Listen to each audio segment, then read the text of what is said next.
رسول اللہ صلی اللہ علیہ وآلہ وسلم کے صحابی عمر رضی اللہ تعالی عنہ جب انہوں نے مسروق سے کہا ما اسمک، تیرا نام کیا ہے؟ تو مسروق کہتے ہیں میں نے کہا مسروق ابن الاجدع۔ تو عمر رضی اللہ تعالی عنہ فرمانے لگے الاجدع شیطان، اجدع یہ تو شیطان کا نام ہے، تم نے یہ نام کیوں رکھا؟ آج کے بعد تم مسروق بن عبد الرحمن ہو۔ راوی روایت کرتے ہیں مجاہد ابن جبر رحمہ اللہ تعالی عاطس ابن لعبد اللہ ابن عمر، عبداللہ بن عمر رضی اللہ تعالی عنہ کے بیٹے کو چھینک آئی، تو اس نے چھینک آتے وقت حکم یہ ہے کہ آپ الحمدللہ کہو اور اپنے ہاتھ سے یہ کپڑے سے اس کو روکو۔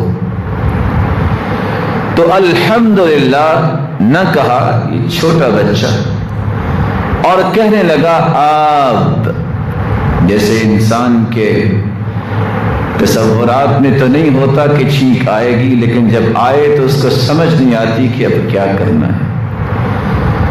جب یہ لفظ سنے آپ کے تو عبداللہ ابن عمر رضی اللہ تعالیٰ عنہ کہنے لگے ان آب اسم شیطان من الشیاطین جعلها بین العطسة والحمد، آب یہ تو شیطان کا نام ہے جو انسان کو اللہ کی تعریف اور اس کا شکر کرنے سے روکتا ہے جب اس کو چھینک آتی ہے۔ اور حکم یہ ہے جب کسی کو چھینک آئے تو اسے الحمدللہ کہنا چاہیے، اور جو قریب بیٹھا ہے اس کو یرحمک اللہ کہنا چاہیے، پھر جس کو چھینک آئی ہے اس کو پھر بولنا چاہیے یہدیکم اللہ ویصلح بالکم، یہ سنت کا طریقہ ہے۔ تو اس کی جگہ پہ آپ بولنے سے باپ نے یہ سمجھایا کہ آپ یہ شیطان کا نام ہے۔ رسول اللہ صلی اللہ علیہ وآلہ وسلم کے صحابی اللہ کے رسول کے پاس آ کے شکایت کرتے ہیں، اور ہو سکتا ہے یہ شکایت آپ میں سے بھی کسی کو ہو، ان الشیطان یلبس علی صلاتی و قراءتی، اللہ کے پیارے پیغمبر میں نماز پڑھتا ہوں، شیطان مجھے نماز میں ملتبس کر دیتا ہے، سمجھ نہیں آتی کہ میں نے کتنی رکعتیں پڑھی ہیں، میں کیا پڑھ رہا ہوں، مختلف قسم کے خیالات نماز میں آ جاتے ہیں۔ تو آپ صلی اللہ علیہ وآلہ وسلم نے صحابی سے یہ فرمایا ذاک شیطان یقال له خنزب، یہ شیطان ہے جو تمہیں نماز میں وسوسے ڈالتا ہے، اس کا نام ہے خنزب۔ فَإِذَا أَحْسَسْتَهُ، جب تمہیں یہ محسوس ہو کہ شیطان مجھے وسوسے ڈال رہا ہے، نماز کی حالت میں سوچیں ادھر ادھر جا رہی ہیں، پتہ نہیں چل رہا کہ میں نے کتنی رکعتیں پڑھی ہیں، میں کیا پڑھ رہا ہوں، تو ایسی صورت میں تمہیں دو کام کرنے چاہیے، فَتَعَوَّذْ بِاللَّهِ مِنْهُ وَاطْفِلْ عَلَى يَسَارِكَ ثَلَاثًا۔ دو کام کون سے کرنے ہیں؟ پہلا کام، آپ قیام میں کھڑے ہیں یا آپ رکوع میں کھڑے ہیں یا آپ سجدے کی حالت میں ہیں، جس حالت میں ہیں معمولی سا اپنے چہرے کو بائیں جانب موڑیے اور 3 مرتبہ تھتکار دیجئے۔ ذرا غور کیجئے گا کیسے کرے، راوی نے کر کے دکھایا.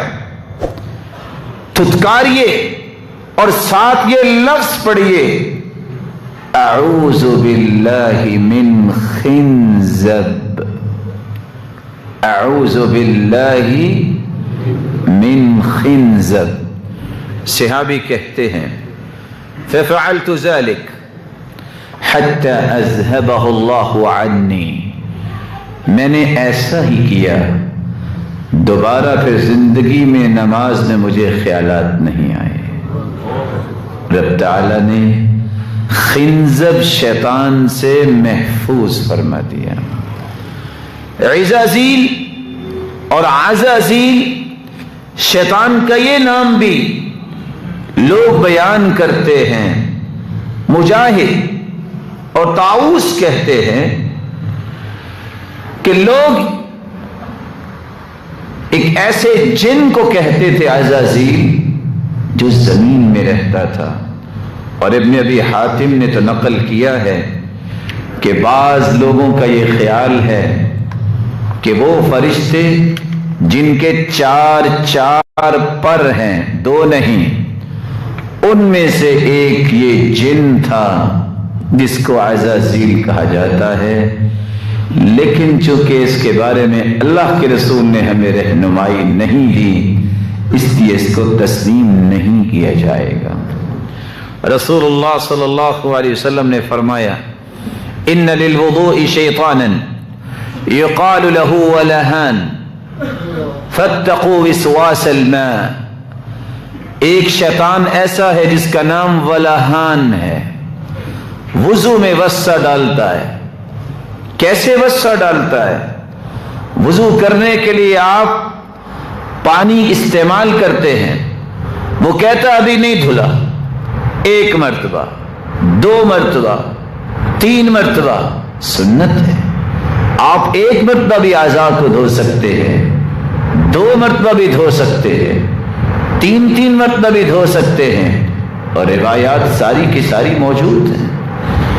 لیکن جو شخص 8 مرتبہ بازوؤں کو دھوتا ہے پھر بھی شک رہتا ہے نہ جانے بازو اور پاؤں اور چہرہ اور ہاتھ صحیح دھلے ہیں کہ نہیں دھلے، یہ شیطانی وسوسہ ہے.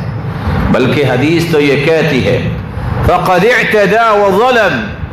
جس نے 3 مرتبہ سے زیادہ دھویا اس نے زیادتی کی ہے اور ظلم کیا ہے. واساء، دوسری روایت کہتی ہے اس نے برائی کی ہے. اس لیے شیطان کے پیچھے نہیں چلنا چاہیے.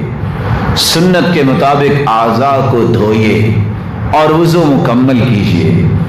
امام مالک رحمت اللہ علیہ جب ان کے پاس ایک شخص آیا اور آ کے کہتا ہے میں کیا کروں، میں نے 3 سے 5 مرتبہ غسل کیا ہے اور ابھی بھی مجھے شک ہے کہ میرا صحیح غسل ہوا ہے کہ نہیں ہوا.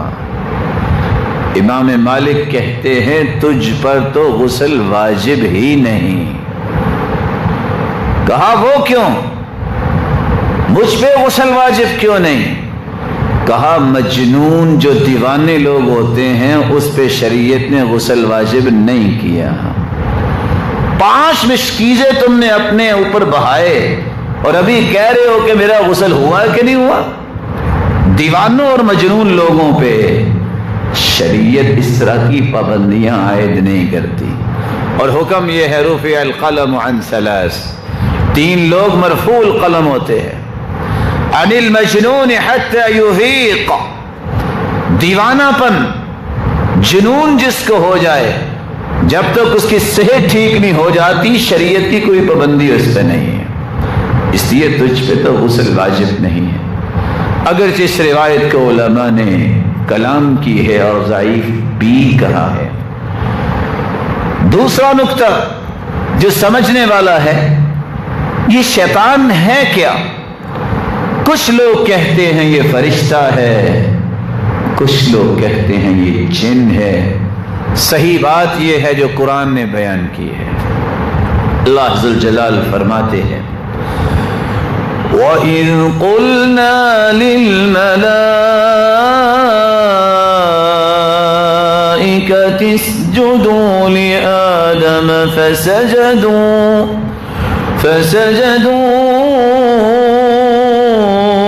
إلا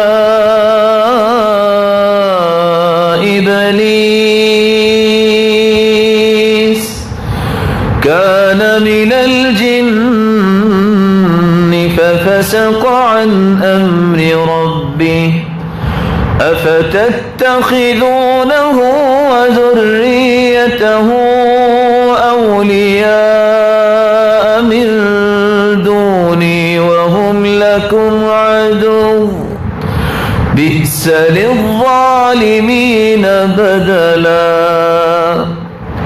وَإِذْ قُلْنَا لِلْمَلَائِكَةِ اسْجُدُوا لِآدَمَ، اور جب ہم نے کہا فرشتوں سے کہ تم سجدہ کرو آدم کو، تو سب فرشتوں نے سجدہ کیا، لیکن ابلیس نے سجدہ نہیں کیا۔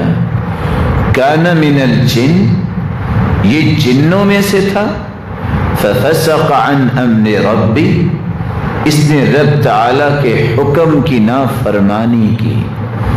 تو جن، شیطان اصل میں جن تھا، فرشتہ نہیں تھا۔ یہی وجہ ہے کہ حسن بصری رحمۃ اللہ علیہ فرماتے ہیں لم یکن ابلیس من الملائکہ طرفۃ عین، آنکھ جھپکنا جتنا وقت لگتا ہے اتنے وقت کے لیے بھی ابلیس فرشتہ نہیں تھا، یہ جن ہی تھا۔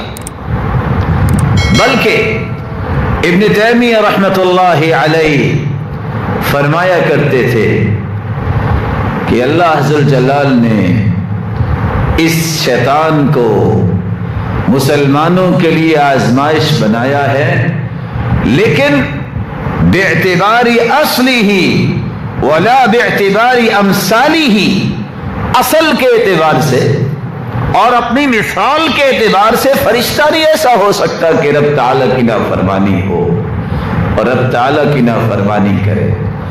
لیکن یہاں یہ یاد رکھنا چاہیے شیطان جنوں میں سے بھی ہوتا ہے، انسانوں سے بھی ہوتا ہے۔ اللہ ذوالجلال کے پیغمبر نے یہی بات ابو ذر رضی اللہ تعالیٰ عنہ سے کہی تھی، تعوذ باللہ من شیاطین الانس والجن، جن شیطان اور انسان شیطان، ان دونوں کی شرارتوں سے بچنے کے لیے اپنے آپ کو اللہ کی پناہ میں دیا کرو۔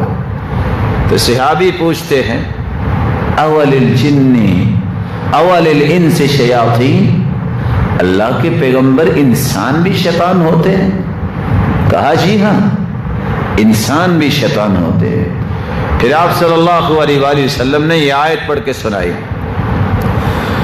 وَكَذَلِكَ جَعَلْنَا لِكُلِّ نَبِيٍّ عَدُوًّا شَيَاطِينَ الْإِنسِ وَالْجِنِّ يُوحِي بَعْضُهُمْ إِلَى بَعْضٍ زُخْرُفَ الْقَوْلِ غُرُورًا۔ جتنے بھی انبیاء آئے ہیں ان کے دشمن دو طرح کے تھے، انسانوں کے اندر جو شیطان تھے اور جنوں میں سے جو شیطان تھے، اللہ ذوالجلال کے پیغمبروں کی دشمنی انہوں نے کی۔ یہی وجہ ہے قرآن مجید میں اللہ ذوالجلال دوسری جگہ فرماتے ہیں الذی یوسوس فی صدور الناس من الجنۃ والناس، شیطان انسان کے دل میں وسوسہ ڈالتا ہے، اور وہ کون ہے؟ من الجنۃ والناس، وہ جنوں میں سے بھی ہے اور انسانوں میں سے بھی ہے۔ کچھ لوگ انسان کی شکل میں ہوتے ہیں لیکن شیطان ہوتے ہیں، نماز سے روکیں گے، قرآن سے روکیں گے، دین سے روکیں گے، یہ شیاطین ہیں۔ اسی لیے آج آپ دیکھتے ہیں کہ گھروں میں اگر بچہ کوئی شرارت کرے تو کیا کہتے ہیں؟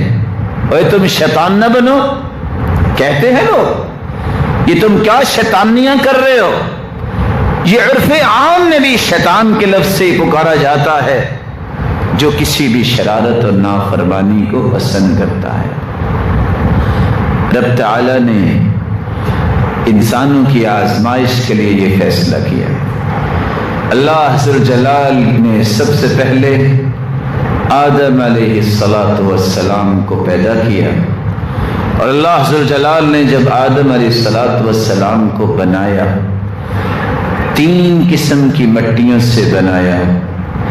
خلق آدم من 3 تربات، 3 مٹیوں سے آدم کو پیدا کیا گیا. بیضاء وحمراء وسوداء، کالی مٹی سے، سرخ مٹی سے، سفید مٹی سے. رب تعالی نے جب آدم علیہ السلام کو پیدا کیا اس کا ڈھانچہ بنایا، ڈھانچہ بنا کے رکھ دیا. صحیح مسلم کی روایت ہے لما صور اللہ آدم، بیٹا اس کو کہو آواز کو درست کر دے. لما صور اللہ آدم، جب اللہ ذو الجلال نے آدم علیہ السلام کی صورت بنائی فی الجنہ، جنت کے اندر، ترکہ ما شاء اللہ ان یترکہ، اور اس وقت تک چھوڑے رکھا جب تک اللہ نے چاہا. فجعل ابلیس یطیف بہ، ابلیس آیا وہ اس ڈھانچے کا چکر لگانے لگا. ینظر ما ہو، دیکھتا ہے یہ کیا چیز ہے. فلما رآہ اجوف، جب اس نے دیکھا کہ یہ ایک ایسی شکل بنائی جا رہی ہے جس کے ساتھ پیٹ بھی لگا ہوا ہے،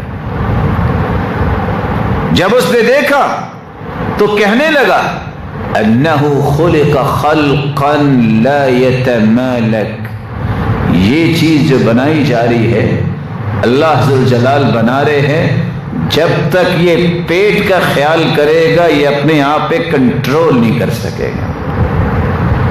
اور حاکم کی روایت بتاتی ہے فلما رآہ اجوف قال ظفرت بہ، جب اس نے دیکھا کہ آدم کا پیٹ بھی ہے تو کہتا ہے میں کامیاب ہو گیا. میں کیسے کامیاب ہو گیا؟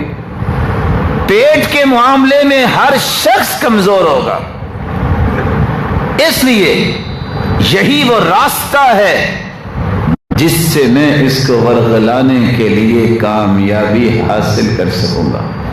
اور آج ان دونوں روایتوں کی روشنی میں 3 باتیں سمجھیے. ہمیشہ شیطان کے شکنجے میں وہ آتا ہے جس کی زندگی کا مقصد ہی کھانا پینا ہے، اس کا مقصد صرف یہ ہو کہ میرا پیٹ بھر جائے. یہ کبھی شیطان سے نہیں بچ سکتا. دوسری بات، رسول اللہ صلی اللہ علیہ وآلہ وسلم نے فرمایا لو كان لابن آدم وادیان من ذهب لابتغى ثالثا، کسی کو سونے کی 2 وادیاں مل جائیں تو وہ کہتا ہے کہ تیسری ملے تو تب مزہ آئے گا. وَلَن يَمْلَأَ فَاهُ إِلَّا التُّرَابُ، آدم کا پیٹ، آدم کی اولاد کا پیٹ اور اس کا منہ صرف مٹی بھر سکتی ہے، یہ زندہ بھر نہیں سکتا، سوائے اس کے جس کو اللہ دین کی سمجھ دے دے تو وہ جو بھی ملتا ہے کہتا ہے الحمدللہ میرے مالک، میں تو اس کے بھی لائق نہیں تھا جو تو نے مجھے عطا کر دیا ہے. لیکن جو اس طرح کی حرص رکھتا ہے، ہوس رکھتا ہے، وہ شیطان کے شکنجے سے کبھی بھی نہیں بچ سکتا.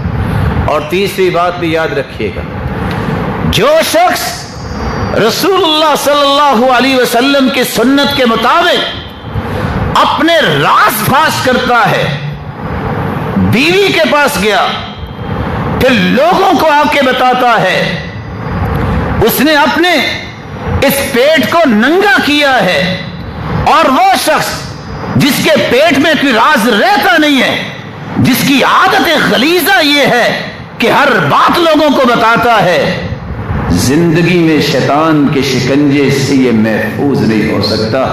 اس لیے رسول اللہ صلی اللہ علیہ وسلم نے فرمایا تھا کہ قیامت کے دن ان اشر الناس عند اللہ منزلۃ یوم القیامہ، سب سے بری جگہ، سب سے برا مقام قیامت کے دن اس انسان کا ہوگا جو اتنا غلیظ ہے کہ جاتا اپنی بیوی کے پاس ہے اور آ کے اپنے گھر والوں کی خبریں بھی لوگوں کے سامنے بیان کرتا ہے۔ اور آپ صلی اللہ علیہ وسلم نے اس لیے فرما دیا، جو شخص اپنی بیوی کے پاس جاتا ہے اور پھر لوگوں کو بتاتا ہے یہ تو شیطان ہے، یہ تو ایسے ہے کہ دو شیطان راستے میں ملے اور ان کو ساری دنیا دیکھ رہی ہے، اس لیے جو اپنے راز دل میں رکھنے والا نہیں ہے، جس کا پیٹ اتنا کمزور ہے کہ اس میں راز رہتا نہیں ہے، کبھی وہ انسان شیطان کے شکنجے سے نہیں بچ سکتا۔ کسی شخص کو دیکھو کہ وہ اپنے راز اگلتا ہے، نہ اسے بیوی کی حیا ہے، نہ اسے اپنی اولاد کی حیا ہے، نہ اسے خاندان کی عزت کا خیال ہے، اس کے بارے میں دعا کیا کرو، یہ کسی وقت بھی شیطان کے شکنجے میں ایسا آئے گا، خود بھی ذلیل ہوگا اور اپنے سارے خاندان کو بھی ذلیل کروائے گا۔ رسول مقبول صلی اللہ علیہ وآلہ وسلم نے یہ فرمایا کہ اللہ حضور جلال نے جب آدم علیہ الصلوۃ والسلام کو پیدا کرنا چاہا تو اس وقت ہی یہ بات سامنے آ گئی کہ یہ اپنے آپ پہ کنٹرول اس وقت تک نہیں کر سکے گا جب وہ اپنے پیٹ کا خیال کرے گا۔ اور اگر غور کیا جائے، اصحاب کہف محفوظ رہے، 309 سال تک رب نے حفاظت کی، رب ان کی کروٹیں بدلتے، یہ تھکاوٹ کی وجہ سے اللہ نے ان کو مارا نہیں ہے، کس شکل میں رکھا، سورج کی کرنیں بھی پہنچائیں، رب تعالیٰ نے انہیں 309 سال کے بعد اسی طرح زندہ کر دیا۔ لوگ تو جانتے نہیں تھے کہاں ہیں اور وہ سوئے ہوئے تھے۔ کب جا کے ان پہ آزمائش شروع ہوئی؟ جب وہ کھانا لینے گئے۔ مفسرین لکھتے ہیں ضرورت ہے کھانا، لیکن کب جا کے ان کے اوپر شکنجہ ٹائٹ ہوا؟ جب اس فکر کو پورا کرنا چاہا کہ کھانا لے آئے، تب جب انہوں نے سکہ پیش کیا تو دیکھنے والے نے کہا یہ سکہ اتنا پرانا، یہ کیسے آ گیا؟ پوچھا تم کون ہو؟ کہتے تم کون ہو؟ کیا مطلب؟ اس کو یاد آیا، اچھا وہ کچھ نوجوان غائب ہو گئے تھے، گم ہو گئے تھے، یہ وہی تو نہیں ہے۔ کب پتہ چلا؟ جب اس کھانے کی بات آئی۔ تو یہاں رک کے میں ایک گزارش کروں گا، آپ سب بھائیوں اور بزرگوں کی خدمت میں اپنے بھائی کی یہ نصیحت یاد رکھنا، جب تک میرے اور آپ کے دل میں کھانوں کی ہوس، کھانوں کی ہرس رہے گی، ہم شیطان سے نہیں بچ سکیں گے۔ کھانا ضرورت ہے، کھانا انسانی زندگی کو بچانے کی ایک ضرورت ہے، اس کو ضرورت سمجھ کے کھایا کرو۔ یہ خواہشوں کی جو تکمیل کرتا ہے، نہ بیماریوں سے بچتا ہے نہ شیطان سے بچتا ہے۔ یہی وجہ ہے کہ آج ان چند لقموں کی لذت کے پیچھے انسان کتنا ذلیل ہوتا ہے، اور سلف صالحین کھانوں میں بہت احتیاط کیا کرتے تھے، بلکہ اللہ کے رسول کی سنت بھی یہ ہے، بحسب ابن آدم لقیمات یقمن الصلبہ، آدم کی اولاد کے لیے اتنے لقمے کافی ہیں کہ اس کی کمر سیدھی رہے۔ فإن كان لا محالة فثلث لطعامه وثلث لشرابه وثلث لنفسه، اگر کھانا کو بہت اچھا ہی نظر آ ہی گیا ہے تو پھر بھی پیٹ کے حصوں کو تقسیم کرو، ایک حصے میں کھانا ڈالو، ایک حصہ پانی کے لیے رکھو، ایک سانس لینے کے لیے رکھو۔ میرے بھائی، یہ عقل و دانش ٹھیک نہیں، کہ سارا پیٹ کھانے سے بھر لو اور پانی تو دائیں بائیں آ ہی جائے گا، اور سانس کی کون سی بات ہے آئے نہ آئے۔ ایسے لوگ کبھی کوئی کام نہیں کرتے۔ اور یہاں یاد رکھیے گا، البتنا تذہب الفطن، جو جتنا زیادہ کھانا کھاتا ہے اتنا ہی کندزن ہوتا ہے۔ سب سے نکارا انسان دنیا میں وہ ہوتا ہے جو زیادہ کھانے کھاتا ہے۔ اور اللہ کے رسول نے ایک وعید سنائی ہے، فرمایا اکثر الناس شبعا فی الدنیا اطولهم جوعا فی الآخرہ۔ لوگوں جو دنیا میں زیادہ سیر ہو کے کھاتا ہے قیامت کو اتنا ہی بھوکا ہوگا، صحیح الجامع کی روایت۔ اس لیے الحمدللہ کہا کرے، بسم اللہ پڑھ کے جو ملے اس کو کھا لیا کرے، کھانے کی حرص اور ہوس زندگی میں نکال دے۔ جو بھی ہے الحمدللہ، اللہ اس میں بھی طاقت ڈال دیں گے، اللہ اس سے بھی لذیذ بنا دیں گے۔ سید المرسلین گھر میں آئے، کچھ نہیں ہے، آپ کے سامنے سرکہ پیش کیا گیا۔ کیا پیش کیا گیا؟ زبان پہ لگا کے دیکھے کاٹ کے رکھ دیتا ہے۔ آپ اس کے ساتھ روٹی کھا رہے ہیں اور ساتھ کیا کہہ رہے ہیں؟ نعم الادام الخل، نعم الادام الخل، سرکہ کتنا اچھا سالن ہے۔ رسول مقبول نے تو اس کی بھی تعریف کی ہے۔ اور یاد رکھنا، جس کے اندر یہ ہوس آ جائے کہ میں نے چٹ پٹی چیزوں پہ ہی زندگی گزارنی، ایک وقت آتا ہے اللہ اس سے کھانوں کی لذت چھین لیتے ہیں، اس کو پھر کوئی کھانا پسند بھی نہیں آتا، اور آخر وہ بیچارہ بیماریوں کی دلدل میں چلا جاتا ہے۔